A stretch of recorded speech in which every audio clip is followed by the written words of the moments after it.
Cái kiểu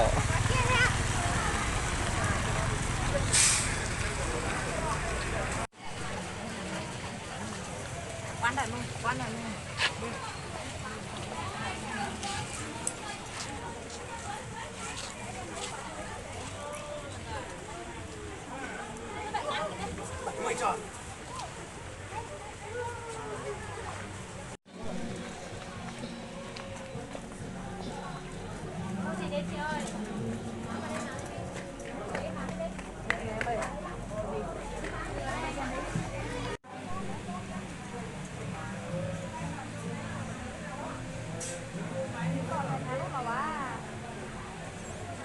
một con thì lò chói này đây xìa dù mà ăn nó lò tổ phụ ấy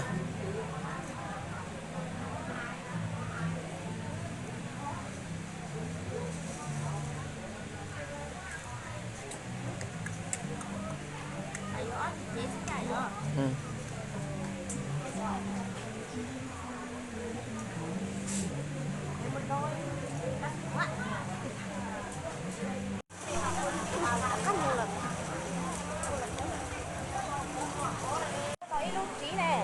À Có tới lúc trí này tôi nè. chỉ mà dọc khu này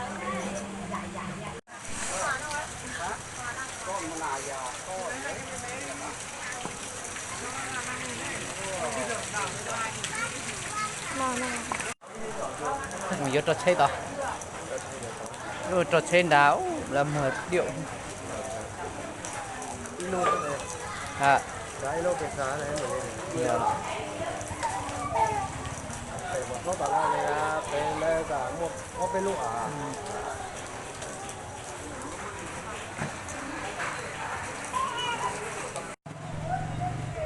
để nói giờ lút chế món cay này tụi kia cứ gọi là món cay cái nó phở này trong cáiตัวnó phở cáiตัวdạng cay